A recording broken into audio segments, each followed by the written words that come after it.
What's going on, everybody? It's Black Friday! And that's all I care about it right now. It used to be that I would stand outside like Best Buy for like 4 days to get like $10,000 worth of stuff for like $2,800. But long gone are those days, and if you were smart, you stayed home and bought everything online. If not, well then, Cyber Monday is around the corner. But anyways, I digress. Don't forget, guys, to follow us on social media. You can follow us on Twitter at @theblown_save and on Instagram at @theblown_save.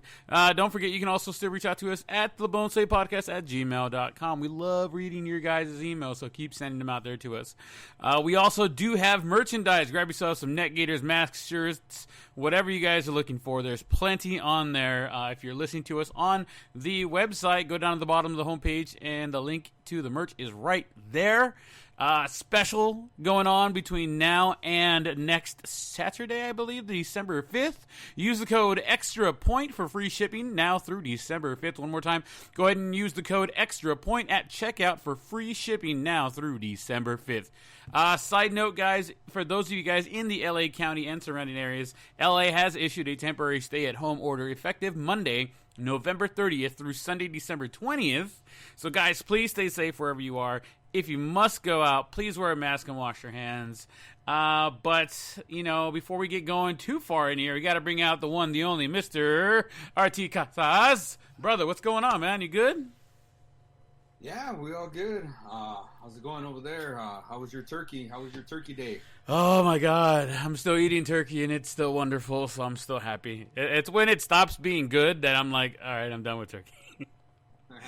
But everything came out great. We had one guest yesterday, other than the people that were in the house. My best friend Leon, and friend of the show, Mr. Leon, came over and had dinner with us. And he left promptly about 6:30ish because he had to be at work at 3 a.m. So I didn't want to keep him too late, and made sure we ate early enough where he was able to enjoy dinner with us. Which is so thank him for being out here. We did do a Zoom call with the rest of the family, Judy's side of the family.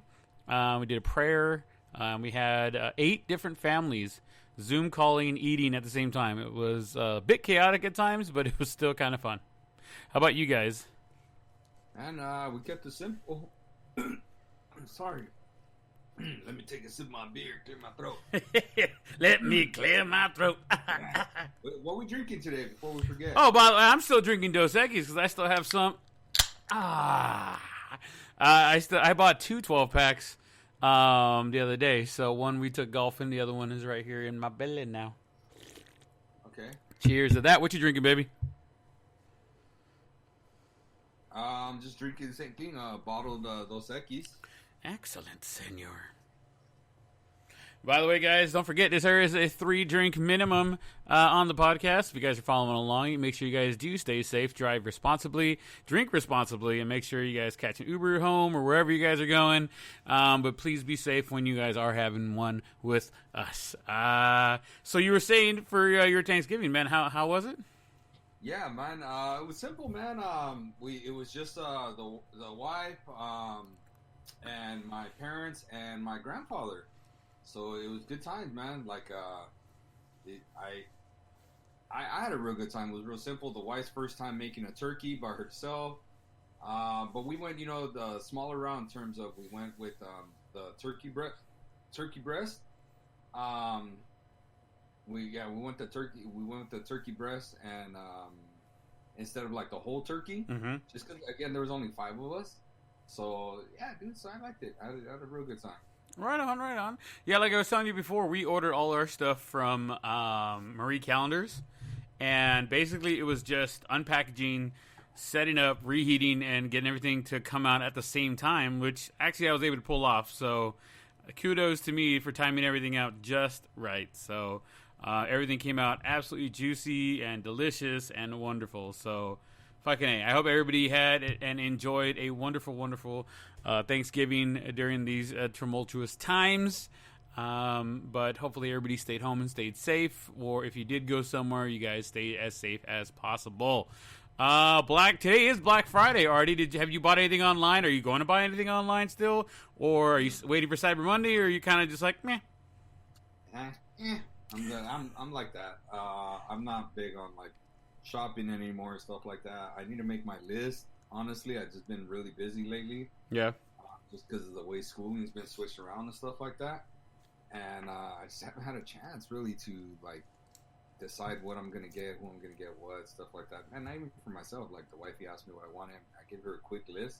I told her, hey, I want some ammo. You know, I don't really have ammo to just go shoot at the range. I want a whole bunch of Dodgers and not Angels. I don't know why I was. You were saying it. You were saying it. You were saying it. We got him, guys. We got him. Angel fans, we got Artie. We have him. Yeah, some Angel gear so I could, use in the restroom for wiping my booty. Dodgers and Lakers gear, you know, the combo stuff that were the championship kind of stuff. Yeah. The aftermarket things. So, yeah, looking for some of those things. And, yeah, that's about it. Just banners and stuff like that to put up and around the house. A couple little ideas. Nothing big for her, you know? Right. You got to keep it simple. Yeah, but ammo, I'd be real happy with ammo. Yeah, no, Judy asked me the same thing. She asked what I wanted for Christmas, and I was like, honestly, there's only a couple things that I really need or want, I should say, more than need. I want a pair of wireless head, like, earbuds. Samsung has them right now on sale for $109, usually $160. So I want a pair of those. One new smartwatch. Samsung also has that the Samsung Gear S3 or whatever it is. It looks very, very smexy. And then on a long shot, hey, if it happens, it happens. If not, I'm not worried about it. I want a new smoker. Okay. But that's pretty much it. You know what I mean? I got my golf clubs. I got some balls. I actually bought some tees today for tomorrow. Or not for tomorrow. They're supposed to be delivered tomorrow, I should say. But we're rocking and rolling, you know what I mean? Everything else, I got my family, the kids are healthy, the mortgage is paid, bills are paid, and at the end of the day, that's all I really could ask for, so I'm a happy camper there. Yep, good stuff. That's awesome. All right, man, well, let's fucking jump into it, huh? First up, what boxing fans have been waiting for. A fight to get excited for, goddammit. Iron Mike Tyson versus Superman Roy Jones Jr. The fight I never knew I wanted, making it happen. It's going to be 8 rounds of quote-unquote exhibition boxing. And let's just be frank, Artie. Tyson and freaking Roy Jones Jr. are walking into the ring with zero expectations of a quote-unquote exhibition match. Before I get into some of or your opinion on some things, I want to get out there so everybody knows kind of the rules for tomorrow. If you guys are going to catch the fight, I want to go over the rules that the California State Athletic Commission (CSAC) has implemented for this match. As I stated before, it'll be 8 rounds instead of 12. The rounds will be 2 minutes long instead of 3 minutes long. And if a fighter suffers any serious cut, the fight will be stopped. Which I think, if it's serious, okay. But if it's not, let him play. There's going to be no head guards. No knockouts are allowed. Apparently, CSAC has never seen these two boxers fight because you're going to tell them they can't knock each other out. I mean, I think that's the only thing they're going to be trying to do at this point. Between the two of them, on a side note, they have a combined 133 bouts with 97 of those wins coming by knockout. So it's pretty hard. These guys like to knock people out. I'll tell you this much. So, we'll see where that goes. There are going to be no official judges. The WBC will have ex-fighters judging the fight as like celebrity, judges. And, both boxers are required to wear the larger 12-ounce gloves to soften the blows, in the exchange. That way, the fight lasts longer, a little bit safer, whatever it might be. And then finally, the scorecards will be quote-unquote unofficial, so there will be no official winner. However, the quote-unquote winner, as selected by the unofficial judges, will win the frontline battle belt. Oh my God, so many things going on there. Let's get into this, Artie. How do you feel about the stringent rules that are in place for this fight from the CSAC? Kind of feels like like flag football, no? It does, right? We're here to watch the Super Bowl, and you're giving us a flag football game. Yeah. Yeah, I just makes me not excited to watch it, to be honest. I was excited. It's like, oh, hey, there's going to be a winner, but not really. Hey, there's no knockouts, so, like, try not to knock each other out. Hey, I was listening to Joe Rogan, and they were talking about this yesterday. And they were talking about, like, there's no way these two animals are going to be walking into that ring thinking, I'm just going to tap them around and have a good time. Like, no, these guys, they're fighters. They're warriors. They're going to go out there to fight, and they're going to give us a good fight. I don't know if it's going to go 8 rounds. I don't know if they're going to end up stopping it sooner because somebody gets cut or hurt or something like that. But for however long it's going to be a fight, I think it's going to be a fight. And I think the 2-minute rounds instead of 3-minute rounds actually is going to favor Mike Tyson because I think Roy Jones Jr. would want to stretch out the fight and make it go the 8 rounds because he would want to test Mike's endurance. But meaning that the rounds are shorter, you get quicker bursts out of Mike Tyson. That's how he fights anyway. So we'll have to wait and see. So you're not excited about it anymore, Artie? Are you still going to watch it? Yeah. I mean, I watch it if I remember to watch it type of thing, but it's not something that's like on my agenda anymore or at the top of my agenda. Yeah. Do you think this will diminish the amount of people that are going to want to watch the fight like you right now? Yeah, I think so. Like the people that were really excited about it, for sure. I definitely think, because I mean, dude, look, I don't mind the 8 rounds. I don't mind the 2 minutes at all. A cut, bro. Really? Like, come on, define like a cut. You know, like. Well, it says serious cut. Bro, it's quote unquote. You know, like serious. You know, is it bleeding? Because, bro, so what? Is basically no blood. First person bleeds, loses, or what? You know, because I mean, there's gonna be some kind of cut. You know what I'm saying? Yeah. It's boxing, dude. Nobody. And then what? And what happens if someone? What happens? This is no knockouts allowed, right? Yeah. So what if someone gets knocked out? What happens? The fight would then be over. But duh, of course it's gonna be over. The fool got knocked out. Right. So is the dude that knocked him out now suspended? They didn't get into that. All they were saying is that they basically want the fight to go to the scorecards, right? But like I said, I don't see Roy Jones Jr. and Mike Tyson letting the fight go to the scorecards. I think they're going to come out there swinging and swinging hard. Yeah. Yeah, man. It's just I don't know, dude. It just has that amateur feel to it, you know? Yeah. It has that amateur feel to it. Who do you think has the advantage with the rules the way they have the fight set up? Who do you think has the advantage now? Is it still Mike? Is it Roy? Who do you think has the advantage? Is there any advantage by the way they're setting up the fight? I mean, if anybody, I guess Mike Tyson, because I think you're right. Roy Jones Jr. was set. He was more the dude that was looking to stretch out the fight, as you would say. You know what I'm saying? Mike Tyson would get tired over a period of time, you know? Yeah. Now, I think Mike Tyson, it's in his favor. But then again, no knockouts. I really do like the no official judges type of thing. I think that's really cool.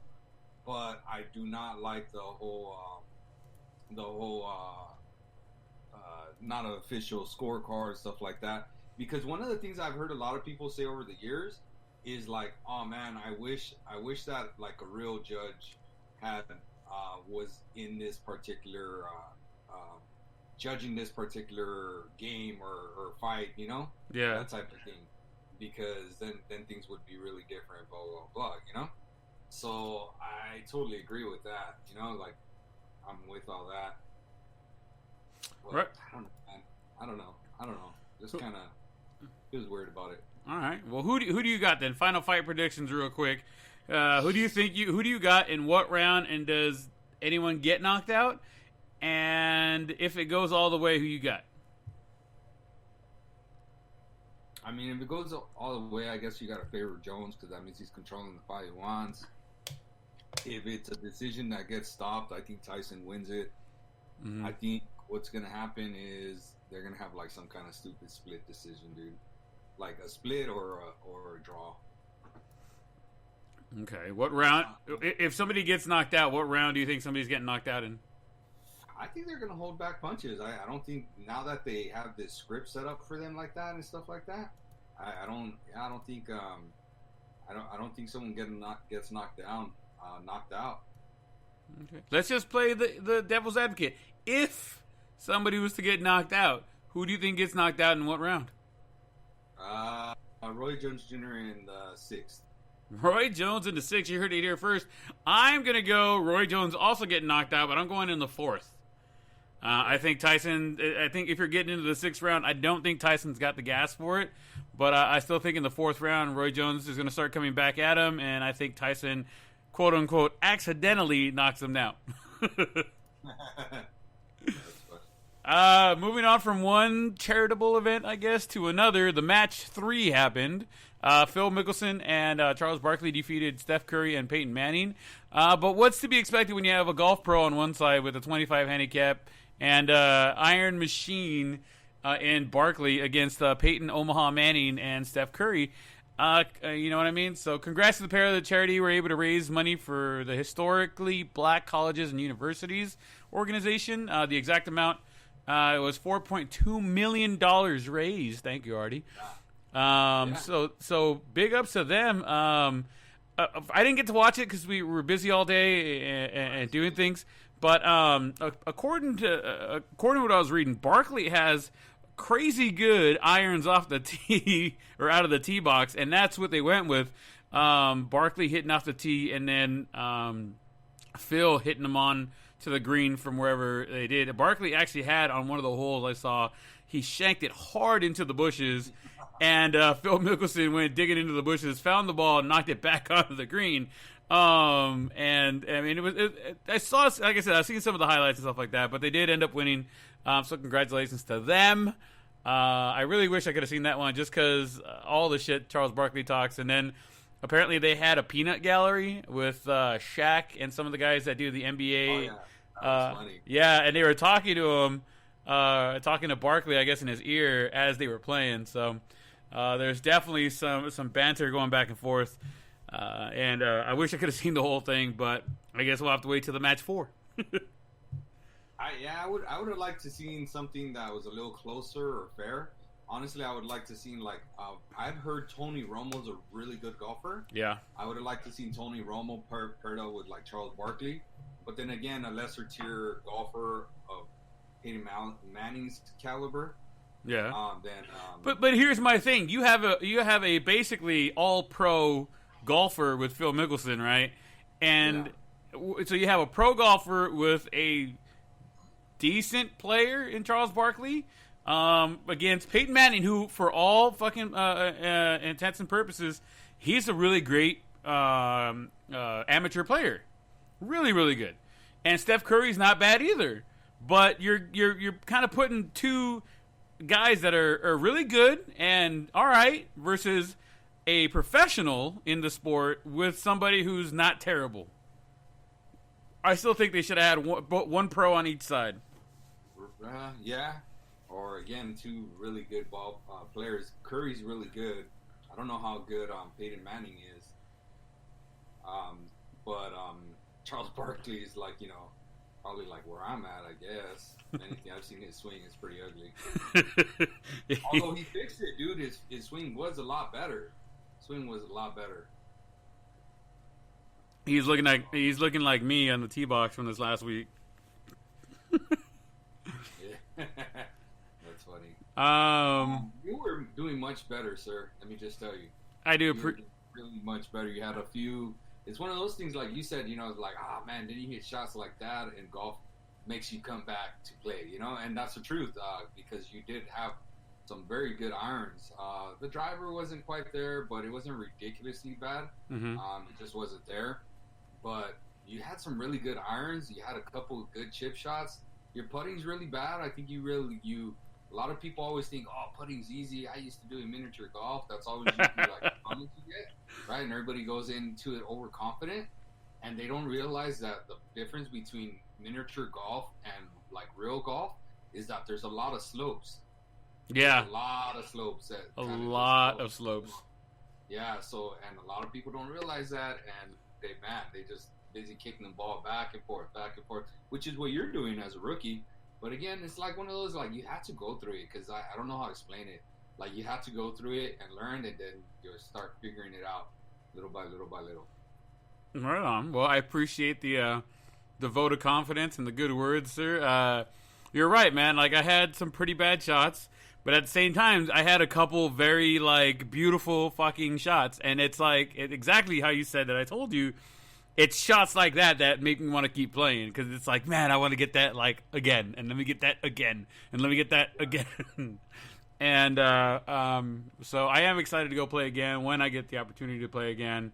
I know a couple of my bosses want to get out there and play before I get back to work.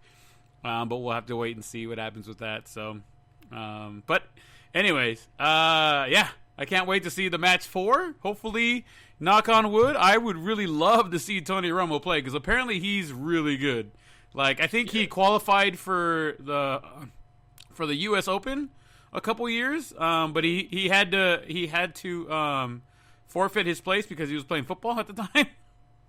Yeah, I don't know. I would wonder why he wouldn't do it more often now that he's not playing. You know.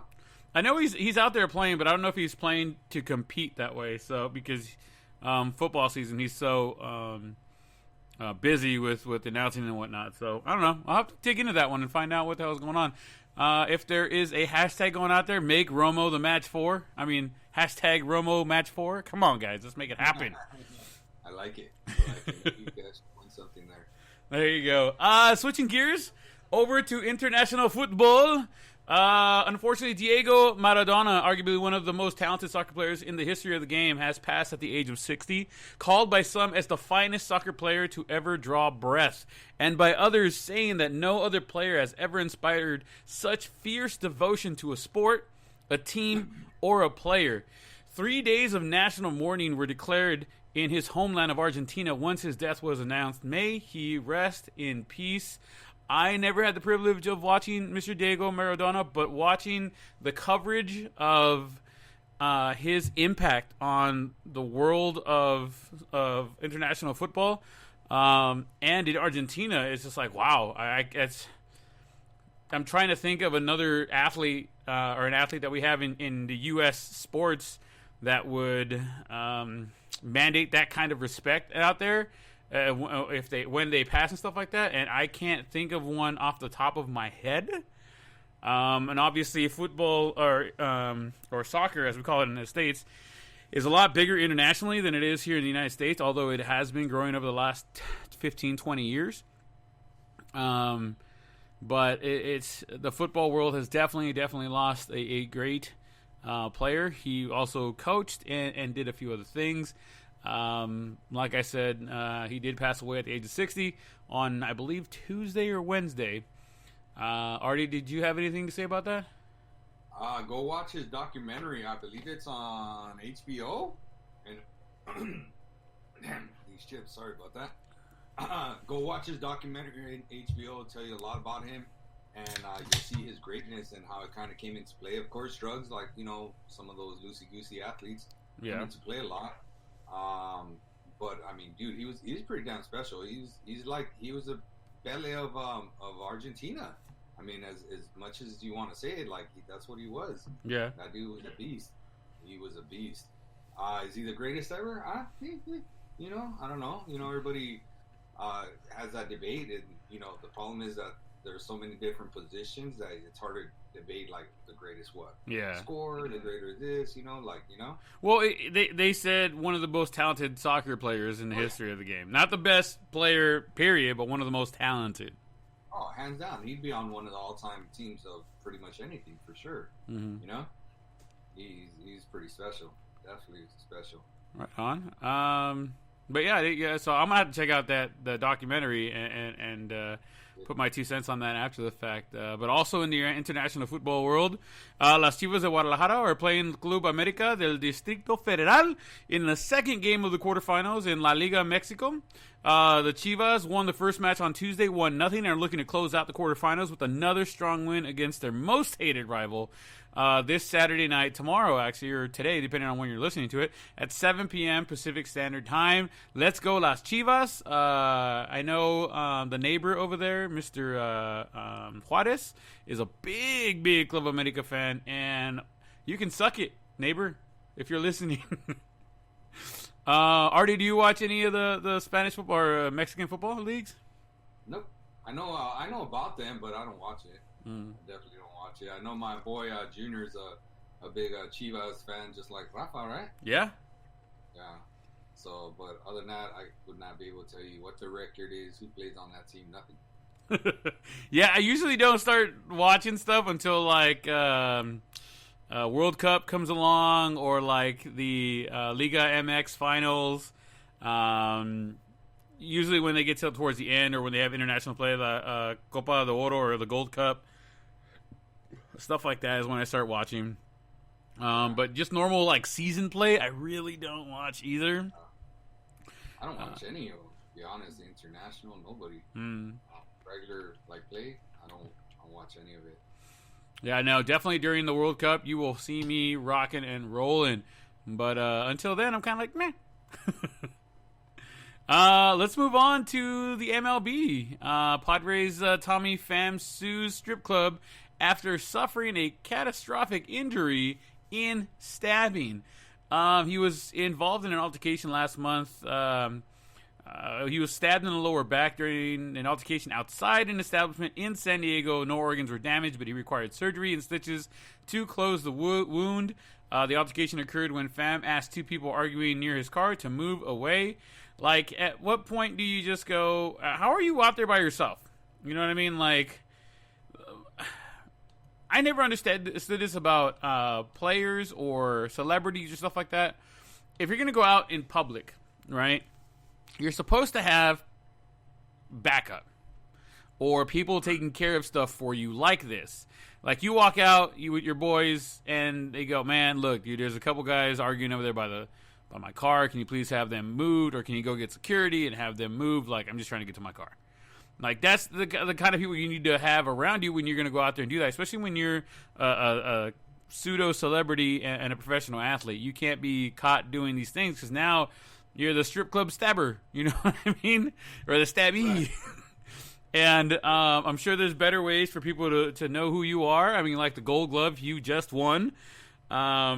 You can put some of that money towards hiring some security around you, or like I said, I'm sure you got a couple of buddies of yours that are really close that wouldn't mind, you know, stepping in there, getting somebody to get those guys away from your vehicle before you get stabbed, instead of you going out there to do that kind of stuff. So let's play it smart. Or hell, even if you're that much about going to a strip club, invite them over to your house, have a personal strip thingy, and send them on their way after that point. You know what I mean? Oh yeah, sure. I mean, they got that kind of money, right? Absolutely. He's got Gold Glove money, baby. For sure. Yeah, man. Yeah, you're right. I don't ever understand some of those things. What else happened? Charlie Morton signed a 1-year, $15 million deal with the Braves. It'll be his $15 million. It'll be his second stint with the Braves. He made his MLB debut with them 12 years ago. He was only with the ball club for about 4 months before he got moved out. So he's going back to the Braves. So that's going to make them a little bit better.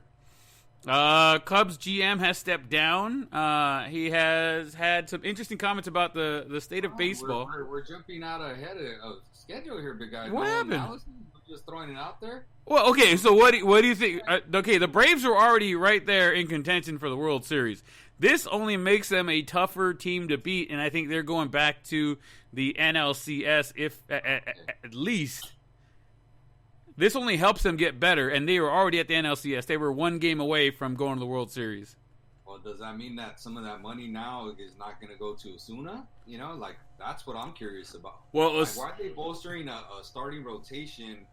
I think it's because they know that their main guy is going to be out for a while, which is, I forgot his damn name right now. Oh, he's a right-hander. He was a Rookie of the Year 2 years ago. I'm trying to blank on his name right now. But he tore his Achilles this past year, right at the beginning of the season, and he's going to be basically out or at least struggling to get back this year. So I think that's why they went out and signed him. Mm-hmm. But I mean, you're right. I think they have to be the favorites to keep winning their division, and one of the favorites to meet the Dodgers on the other side of the bracket. Yeah, absolutely. I mean, they were there this year, and they were doing amazing, and they're just adding more firepower to their already stacked arsenal. And this can only help them try to get past the Dodgers, I should say. The Dodgers are losing somebody. Isn't Justin Turner go to the Blue Jays? Okay. I don't know. The Blue Jays are like trying to get a whole bunch of people, but they're talking about Springer or Turner is the main one to the Blue Jays that they're looking at. I'm kind of curious as to see why they're trying to get more hitters. They already have a ton of hitters. Really surprised on that. So I don't know. Yeah, I don't know. Just kind of interesting. I meant to say put a question mark on that Justin Turner to the Blue Jays. It was a question mark. But I thought it was interesting. The way I saw it was that Justin Turner, they linked Turner to the Blue Jays, and it was funny because Ross Stripling had wished Justin Turner a happy birthday, and he said, does this have anything to do with me wishing him a happy birthday? It was pretty funny, I thought that was interesting. Is that tampering? But obviously everybody knew that was just meant to be a joke, Yeah. Now I can get into the Cubs GM stepping down. Well, it looks like you skipped a whole bunch of other stuff, but sure. Well, we're going back up to the Cubs GM stepping down. There have been rumors about what he's going to be doing next. I heard that he's trying to become a part of ownership. He wants to own a part of a franchise, with the Yankees being in the mix for him, trying to get into that organization that way. I mean, what do you think? Or do you think somebody out there has a better deal for him as another GM? What do you think, Artie? I mean, I think someone should jump on him. That dude is awesome. Does that dude have the funds to be an owner? He has the right complexion and stuff like that. But does he have the funds for it? I don't know. I thought his comments were super interesting where he was talking about the analytics and now how he kind of feels like maybe like his tactics kind of ruined the game of baseball because now more people started going that way. Mm-hmm. Because they just saw what the Red Sox were doing. They're saying, hey, this is a blueprint for success. And then the Cubs, went and did it. And I don't know, man, I do kind of feel like it. I don't know about him ruining it, but I definitely feel like it had an impact in baseball. You know what I'm saying? Yeah. Right on. We got a couple other rumors floating around. Trevor Rosenthal to the Yankees. Yeah, that's another one. I mean, imagine that. And I could see that one too because they need a right-handed dude to sandwich in between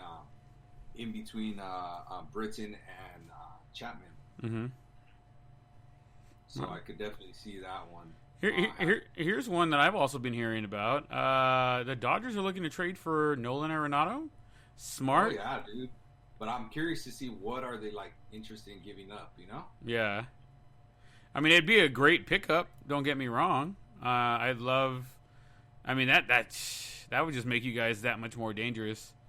Yeah, and I think they're doing that because they have the money to spend, dude. And then I honestly don't think Turner's coming back. As much as I love Turner, I just don't think he's coming back to the Dodgers. Mm-hmm. He's got to sign for big money. His career is already at the end of it. Right on. You have on here the Reds are basically out of the running for Trevor Bauer. That's what rumor has it. Mets. What their GM said, he just basically said that they hadn't really talked to him about since the offseason and blah, blah, blah. And I'm like, oh, man, yeah, they ain't going to re-sign him. And then he goes, oh, but you never know what could happen. And like, dude, if you haven't been talking with him, he ain't coming back, Yeah. So, but you got the Dodgers and the Dodgers. The Mets and the Yankees are in the mix for his services. I know that the Angels have been linked to his name. Whether or not they go and spend some money, I doubt it, but we'll have to wait and see. They should. They should very much should. They should do that and then go get Blake Snell as well and call it a fucking off-season, goddammit. Right. But I think Blake wants to go to a contender, man. Well, if they get Bauer, and then you get fucking Blake Snell there. I mean, you got pieces in place. Yeah, you would have to get both of them to agree at the same time, type of thing where like they talk to each other, Yeah. Because I don't see one saying, "All right, I'm gonna sign," and I hope the other dude signs too. True. Truer words have never been spoken.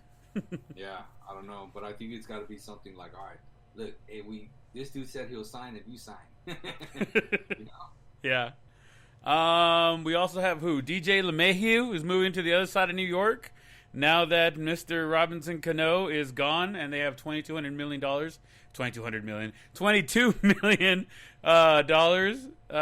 to play with. Obviously, I could tell by how you're reading this that if I don't put a question mark, you're not even going to question this. That's a question mark, dude. These are all rumors. Do you think he's going over there? So the rumor mill has it that DJ might be looking to go to the other side of New York. But the way you're saying it for our audience is that it's a done deal. So you did the same thing with Turner, and I'm like, oh man, he's done it twice. So let me see here. Artie, put those goddamn question marks on there, buddy. Because I'm like Ron Burgundy, bro. If it's on there, I'm reading it. Basically, right? I'm like, none of that's actually happening. I keep forgetting it's rumor mill. I'm just kind of going through it right now. Okay. So again, they freed up the Mets freed up. I think it was 24 million, but the Mariners on the hook for 2 million. Right. So that means it opens up 22 million. But here's my thing: if you go that route. He's quote unquote coming back in 2022, so you're still gonna have a ton of money up there to throw out at him. You have to give to him. So how much of that can you really spend without having to worry about it? Because you're gonna need it. I think Cano has played his last game in Major League Baseball. You don't think he comes back and plays? Look at Alex Rodriguez. He wanted to finish his contract, and he finished his contract, and then he left. He didn't finish his contract. They fucking bought his ass out, and they said you could leave. His arbitration year, or the last two options, they didn't pick up. But he still had that 1 year where they kept telling him, "You want to go? Do you just want to go? Can you just go?" 1 year, yeah. But you said that he finished his contract. He didn't finish his contract. He got paid to not play, or it didn't get picked up, or whatever. But he didn't get picked up for his final two option years, but he played out the rest of his contract. I don't think so. You might want to check those facts. Somebody Google it, Boot. I'm pretty sure. I don't have a boot to Google it. And then I just look at this and laugh so hard. Yadier Molina has been in the rumor mill, as Artie wants to verify here, about joining forces with Mr. Fat Albert, the slowest man in baseball. I mean, like I told you before, Albert's got 1 year left. Give Molina a year or two here to help bolster the defensive side of the catching position for the Angels.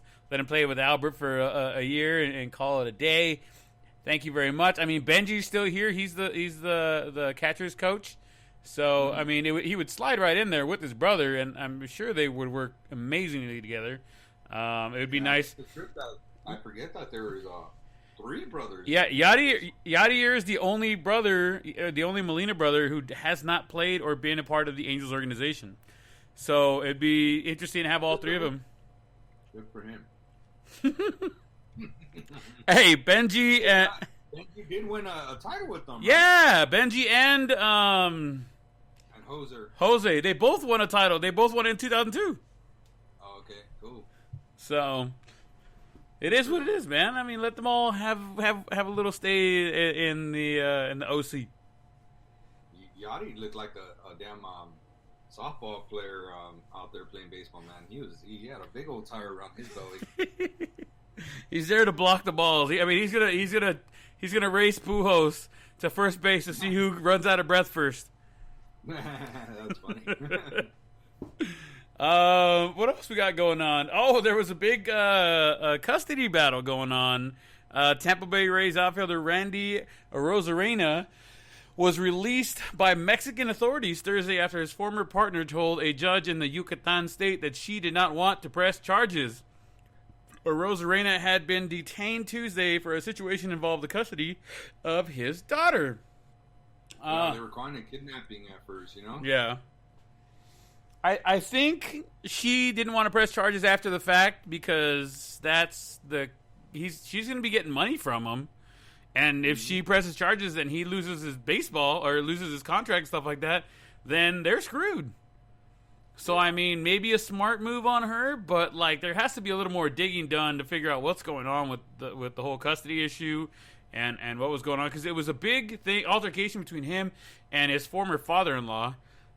Something went down. I didn't get to read everything about it, but, I mean, that's crazy to me, dude. Like, you can't throw away, I mean, fuck.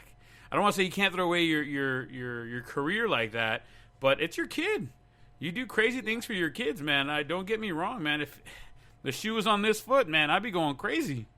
Right. I wonder how the whole Mexico thing got involved, though. I don't know. I think they're living down in Mexico, dude. Huh? I think they're living down in Mexico. But I'm saying he's not Mexican, right? He's Cuban? Yeah. But he defected from Cuba to Mexico, met his old lady, and then he came over to the U.S. to play baseball. How old is she? She's an old lady? I don't know. I say old lady to all the old ladies. You know what I'm talking about? Mm-hmm. Judy's my old lady, and she's 32. I'll call my lady old. That's not very nice. Yeah, she tells me that all the time. I don't listen. So we'll have to wait and see what happens here, whether or not the Tampa Bay Rays have any disciplinary action towards Rosarena since he was released. It is conduct unbecoming, so he might see some sort of suspension.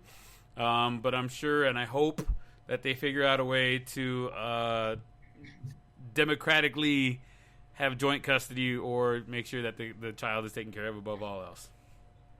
Yeah, same. Isn't that dude a rookie though? How does that dude have kids already, man? Like, man, the dude defected from Cuba. He was like 52 by the time he left Cuba. That's true. He's a rookie player, but he's not. Yeah, he's not a youngster, I guess, right? Well, how old is he? How old do you think he is? I would put him in mid-20s. I would say mid-20s. Yeah.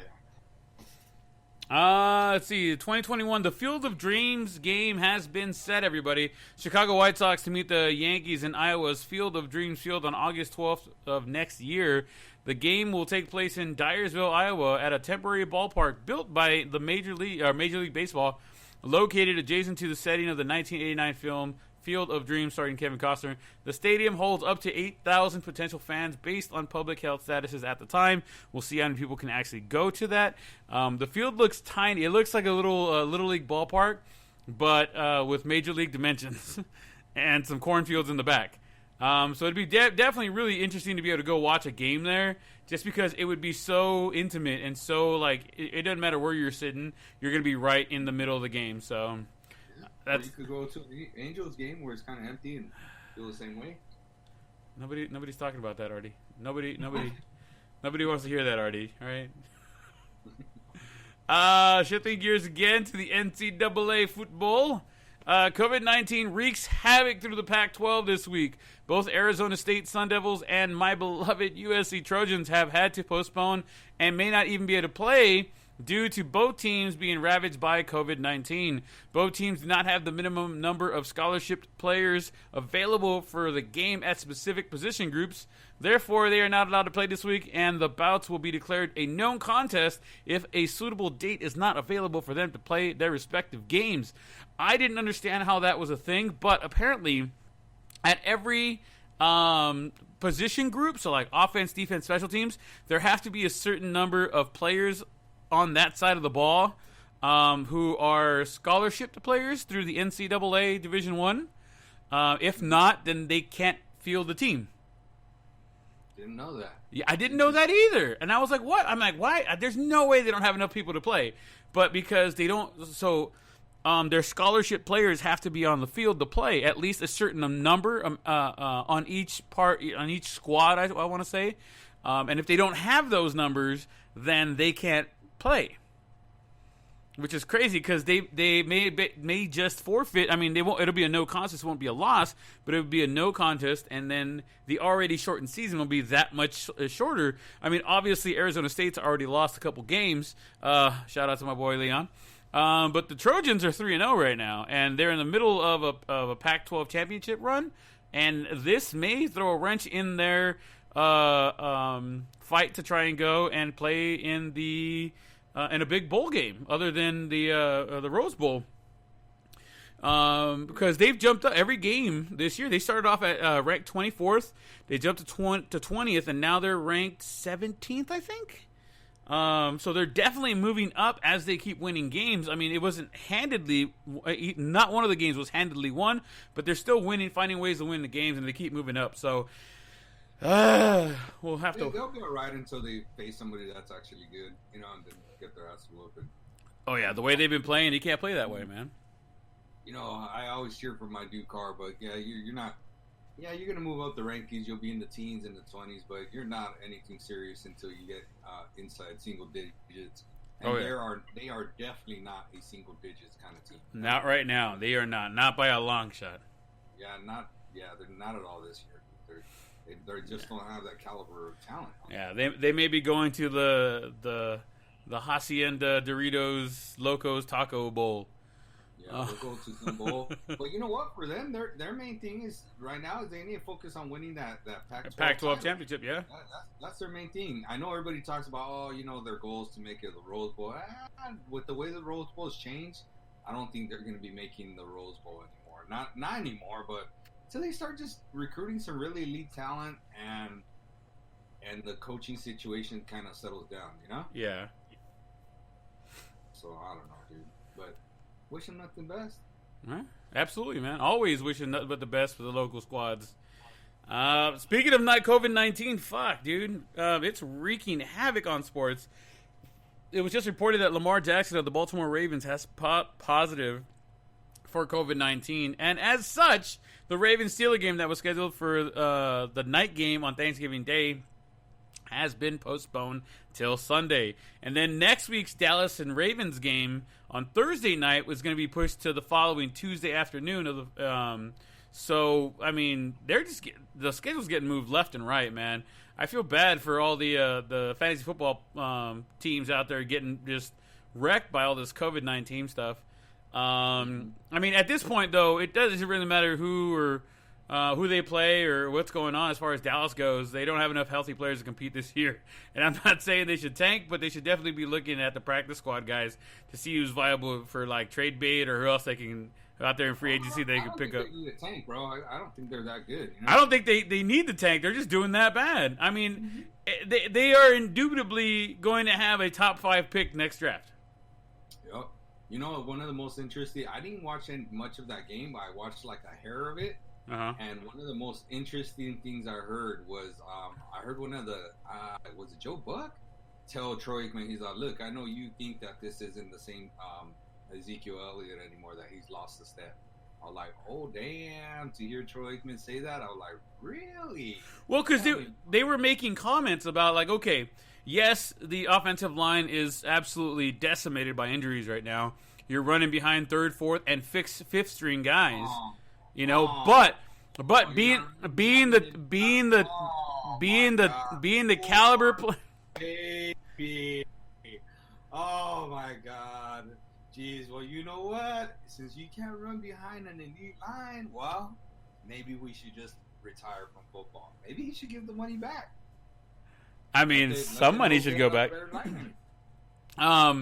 They were saying that as a quote-unquote elite running back and somebody who gets paid as much as he gets paid, and for what he was picked up as a top 5 draft pick, he should be able to make things happen regardless of the line, regardless of what's going on. He still needs to put the team on his back and say, let's go, we gonna make this happen. And unfortunately, he hasn't done any of that. He's actually given up the ball, I believe it was 8 times this season, and 7 of those 8 times have come back to for the opposing team either scoring a touchdown or field goal. I think field goal twice, and the other 4 times it's come back for a touchdown.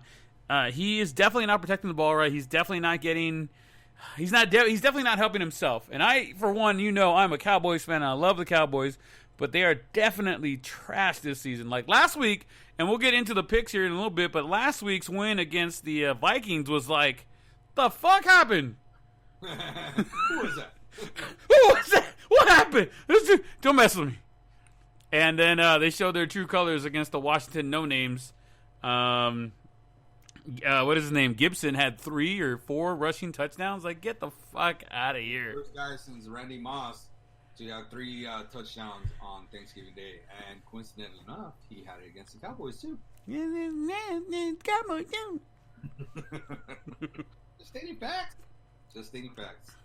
Just the facts, sir. Just the facts. Speaking of the Cowboys, unfortunately, we had another death. Strength and conditioning coach Marcus Paul died after being hospitalized on Tuesday. Per the team, Paul experienced a medical emergency at the team's headquarters and was immediately treated by Cowboys medical personnel and then transported to the Plano Presbyterian Hospital by ambulance. He was later pronounced dead after being in the hospital for a while. The cause of death is still yet to be publicized.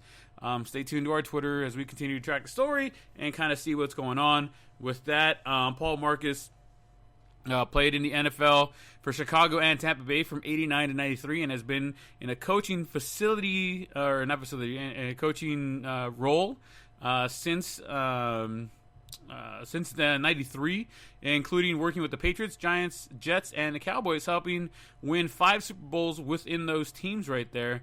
So our hearts go out to the Paul family, and hopefully there was no foul play or anything like that, and that's the last thing we want to hear about is somebody, else in the sporting world going down for something malicious, and we pray that that's the case. Right. Yeah, man. Don't know who that is, and I guess it's news because it's a Cowboys guy. I don't know, but don't wish any of that upon anybody. Exactly, man. All right. It's that time of the night, I guess. We get into our picks of the week. The picks of the week. Oh wait, we're not gonna review how we did last week. We are. We go last week, this week, and then currently, before we get into last week's picks, we are currently 6-6 for the year. We each have 6 dubs. We did miss a couple weeks just because life happens. But last week, Artie, in Vegas, it had nothing to do with Artie. it's all Artie's fault. Although I'm jealous. Whatever, Artie. Artie wins last week. He had 2 more picks than I had. I mean, we got pretty demolished on this.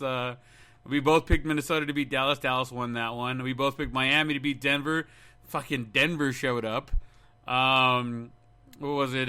Cincinnati. We had them beating Washington, and they couldn't do a thing after their quarterback went down. It was a really weird week for picks.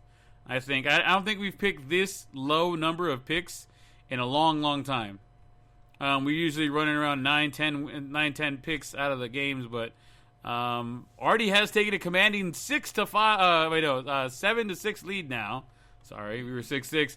So I had that wrong right there.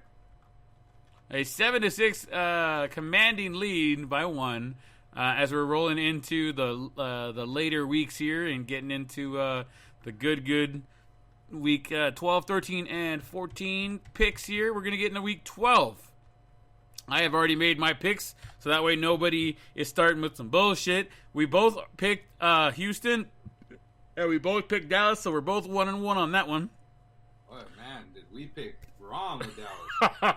Oh, my God, we picked wrong. Oh, man. We couldn't. What the hell happened there? We could, dude, look, in the first series, the Cowboys lost 2 more offensive linemen. Oh, man. In the first fucking series. The second play, 1 guy went down, and the third play, another guy went down. One of the guys is down for at least 3 to 4 weeks, which at this point, just fucking sit him down, see him next year. Fuck it. You know what I mean? Just keep him healthy. Yeah, fuck it, Zeke. Get Zeke some new guys, because... Let Tony Pollard go in there and run some balls. Like, fucking keep Zeke fresh. Yep. Yeah, get him out of there. Anywho, moving on to the rest of the week's games.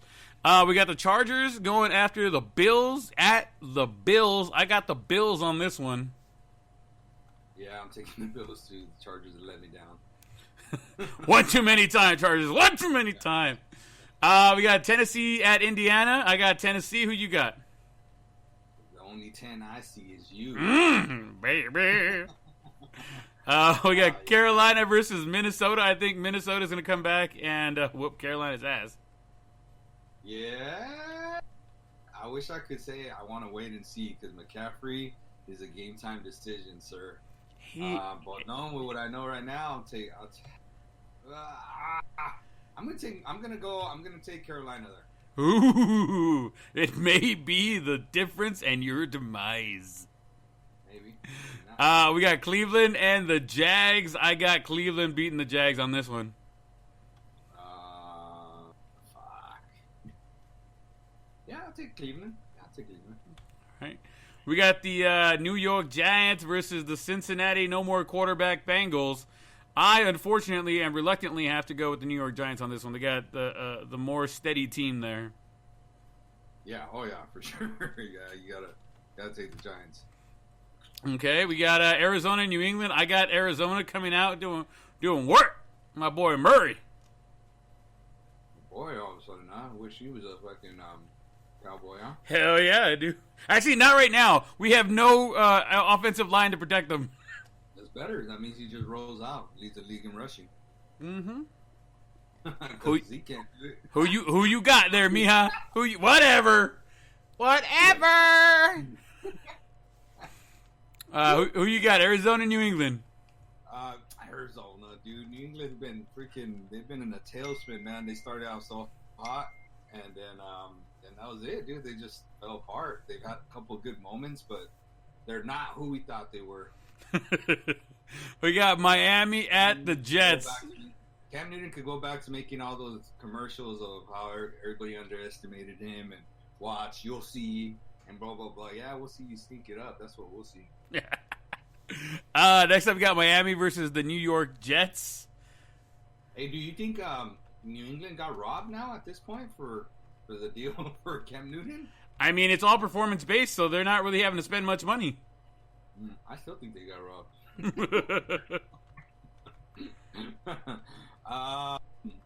Who do we say? Dude, I'm not picking the Jets to beat anybody, dude. They are 0 whatever right now. Yeah, this is going to be an interesting game right here. Las Vegas at Atlanta. I got the Raiders on this one. I do too, because I don't think Julio Jones is going to play, and I think if Julio Jones does play, I think he pops that hammy again. And I was seeing some stats on Atlanta, and Matt Ryan averages like 8 fantasy points when Julio Jones is not in the game or something like that. Yeah. So it was something stupid. I was like, all right, I'll take Vegas. There you go. We're both rolling there. We got Baltimore at Pittsburgh, and Baltimore no longer has Lamar Jackson. So Pittsburgh was already going to be the guy I was picking, but now I'm definitely going with Pittsburgh. Well, I've already told you they're one of my locks for the year. I'm not picking against them the rest of the year. I didn't pick against them at all. I'm not picking that. See, look, you even have the that's your lock of the week, right? Yeah, thank you, Captain Obvious. Well, I got your KC lock of the week. New Orleans versus... I know, that's your lock of the season. New Orleans versus Denver. I got New Orleans coming out and winning this one.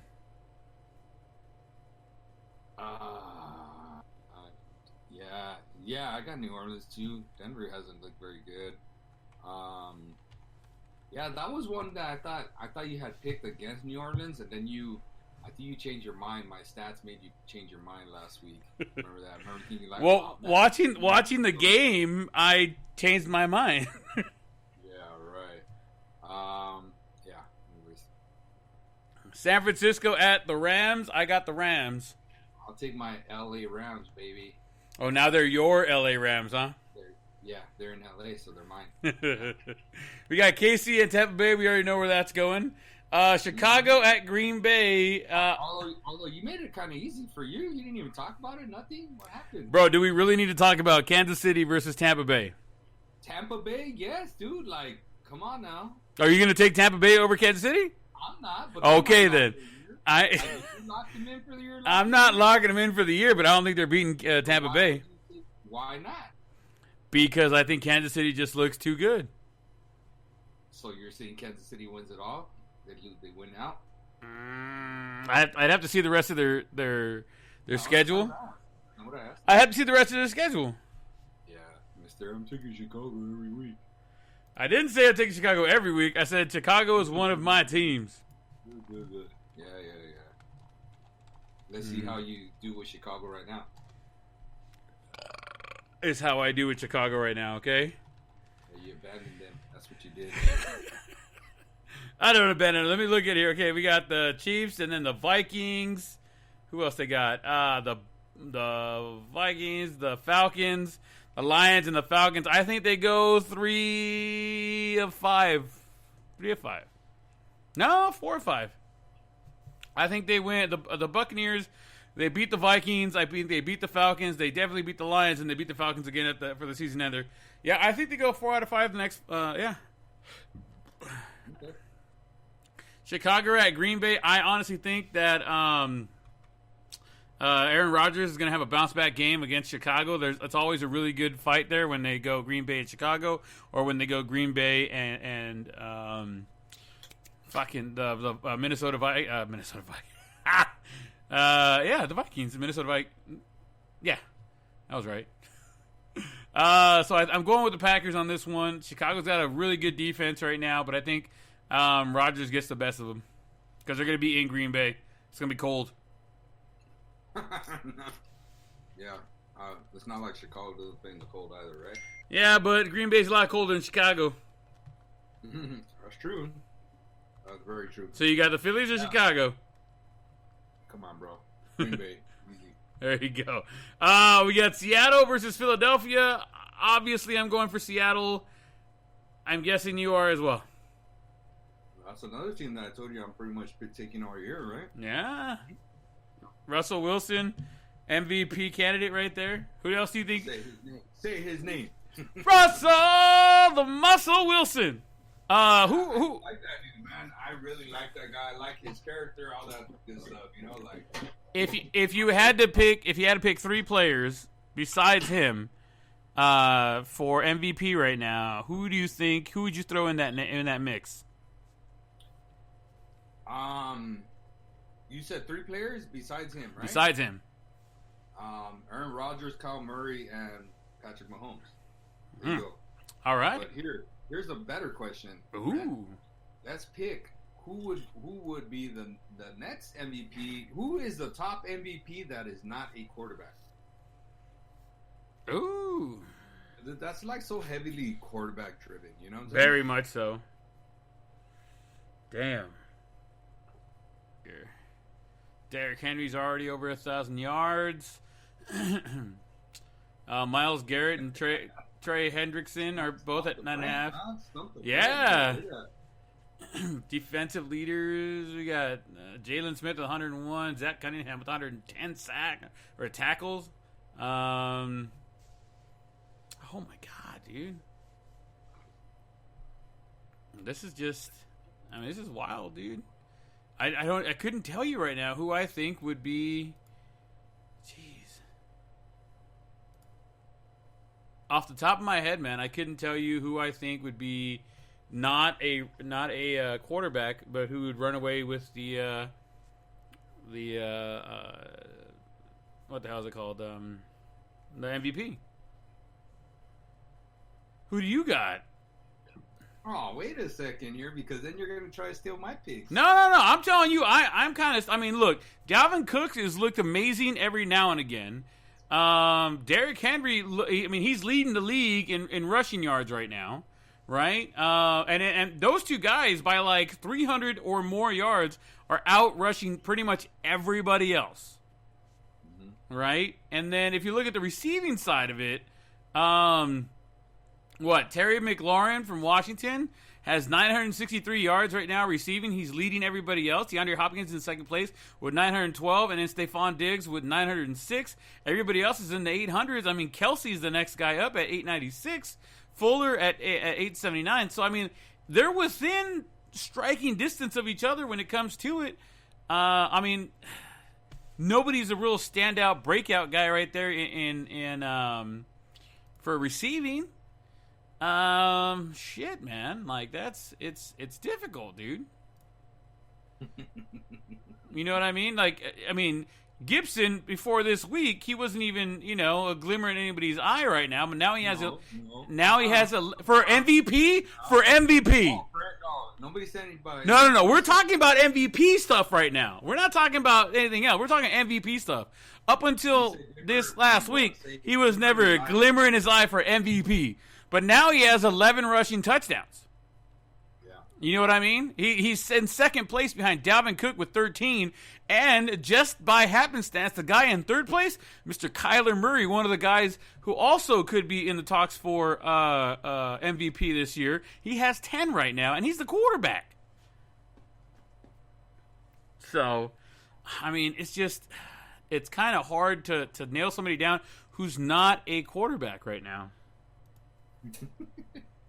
Who would you throw out there? I mean, talk to me. In my rankings, I personally think you always got to take a dude that's in that's atop the division. So that means his team's got to be in first place. I just think that's kind of part of one, unless he's having gaudy kind of numbers, and nobody's having gaudy numbers.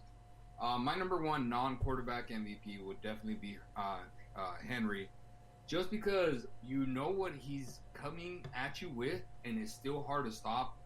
He's played every single game. He hasn't been hurt. His team's in first place. Yes, granted, it's a tie for first place, but they're in first place.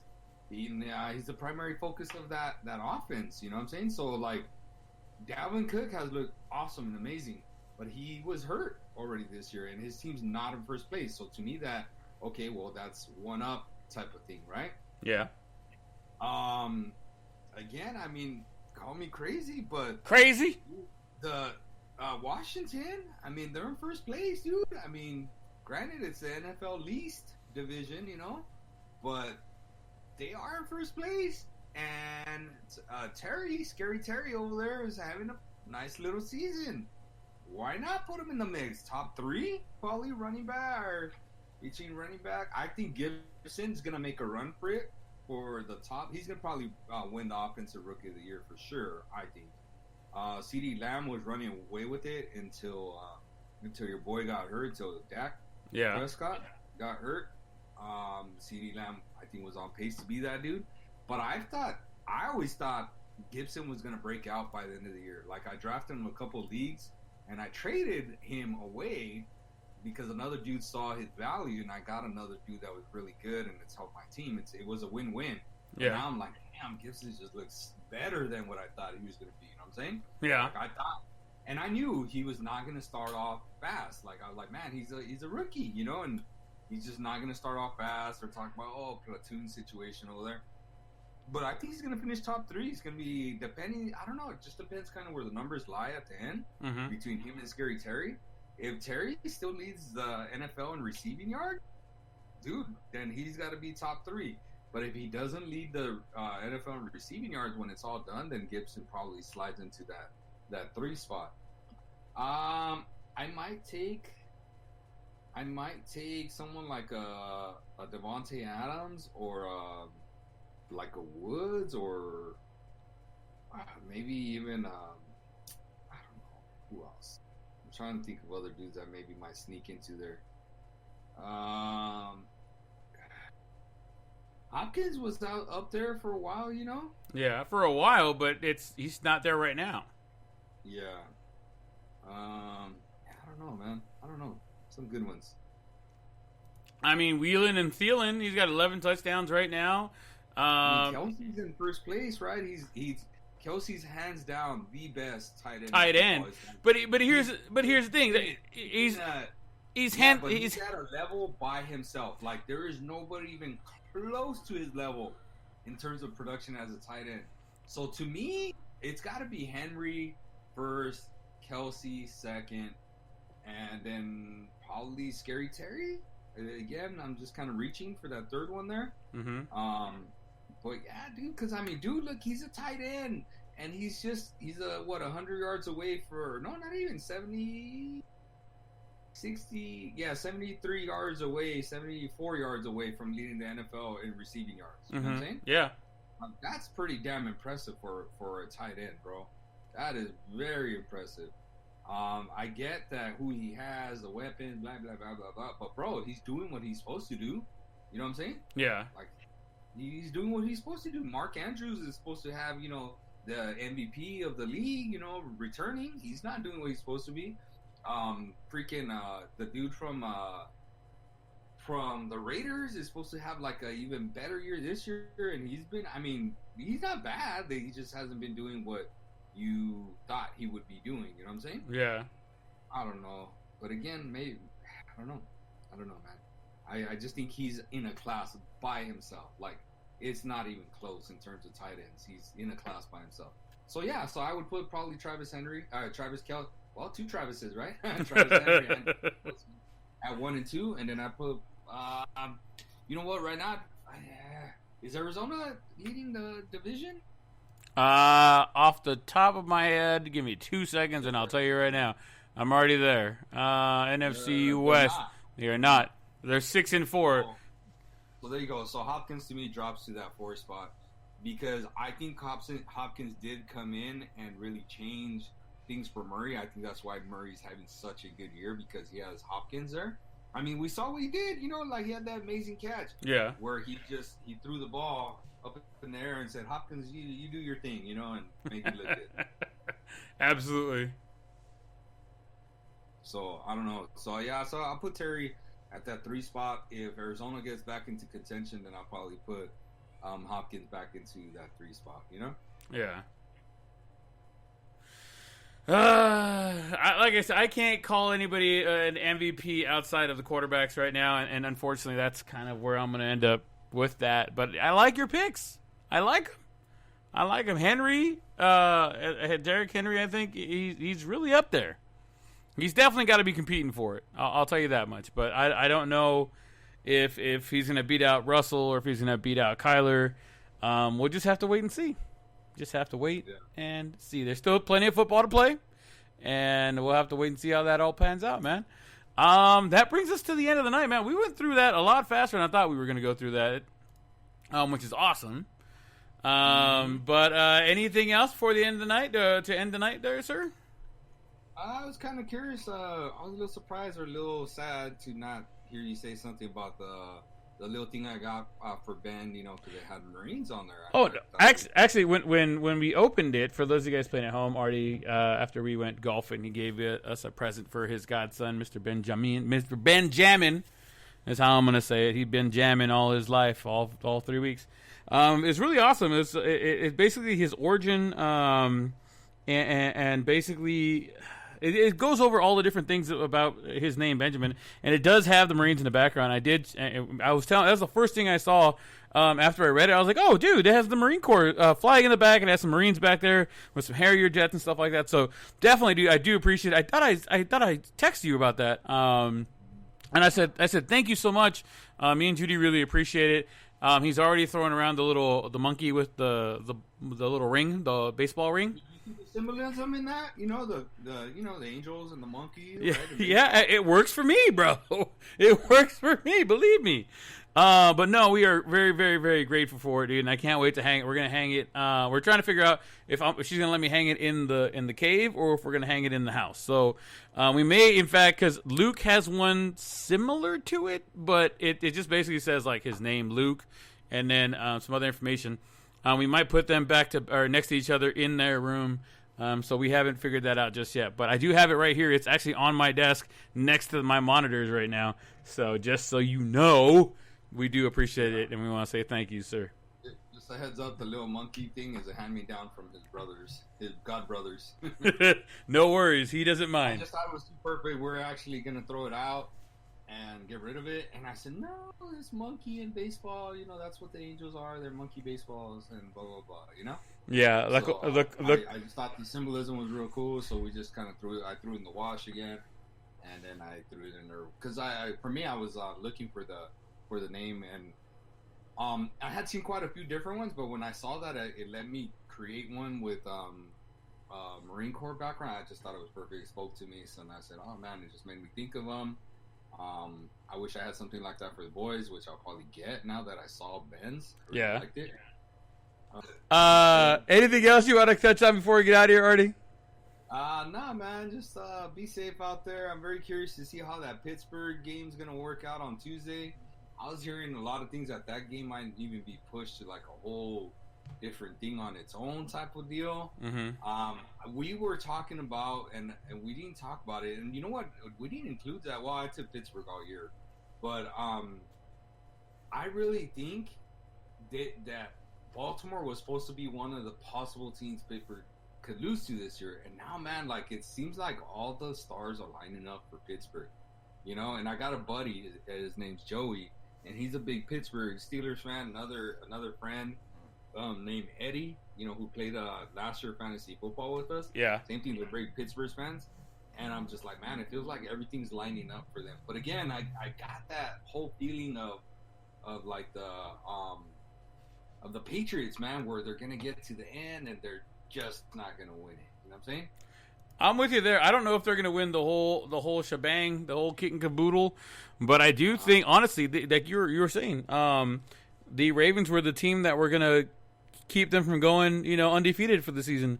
But it's not the season that you got to worry about them. I mean, I guess that's the hardest part is going through the season, but then you got to get through the playoffs as well and win the Super Bowl to match what the Dolphins did way back in the day. I honestly think if I had to put money on it, I would say yes. The Steelers are going to end up going undefeated in the season. It's just going to be a matter of how well they do the divisional round and then the championship, because they're obviously, I mean, it's leaning towards Pittsburgh and Kansas City in the AFC Championship game, I think. Yeah. If they beat Kansas City, let's put that right now. If they beat Kansas City to go to the I was gonna say the World Series, the Super Bowl, man, they got a really good shot of going undefeated and winning the Super Bowl at that point. I think they'd end up playing somebody like Seattle. I'd have to put my money on Seattle right now. I'd have to put money on Seattle for the NFC. I don't see another team that's gonna really. The Rams, hello, must fly. So Seattle has the best chance right now of going out there and actually beating Pittsburgh in the Super Bowl. I think there's my prediction right there. Pittsburgh and Seattle, or it's gonna be Kansas City and Seattle. That's how you're not even a real LA Angelino. Not a real Angelino picking against the Rams. Yeah, because I'm a Cowboys fan, bro. Yeah, you're not from Dallas. You don't live in Texas. Don't matter. My brother's uncle's twice removed cousin who knew a guy one time. You're an Angels fan too. You're not from the OC. Anyways, anything else, baby girl?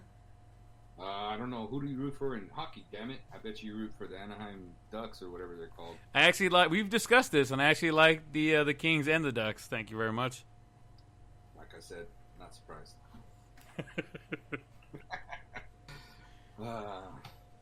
Nah, man, that's it. Hope everybody stays safe.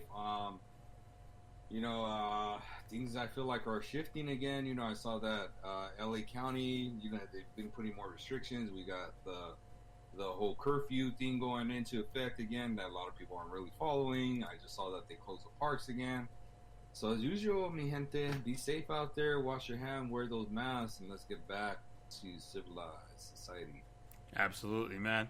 Guys, don't forget, it is Black Friday today. We do have a code for you guys to use for all our merchandise.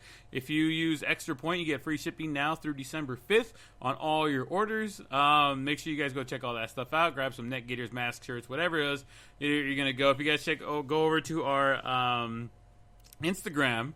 You guys can check out some of the. I already bought a shirt and some tights for his wife. So go check out some of the stuff. We got hats and stuff like that too. Let us know if you guys are interested in some hats. We love you guys so much. You guys, please stay safe. Don't forget, if you're in LA County and the surrounding areas, There's a temporary stay-at-home order effective Monday, November 30th through Sunday, December 20th. Please, please, please stay home. If you do have to go out, be safe, wash your hands, wear your masks, and please, please, please don't let December be March and April of what happened earlier. Get what you need. Don't hoard everything. Other people need things too. Be kind, rewind, and we'll catch you guys next week, guys. Have a good one. Peace.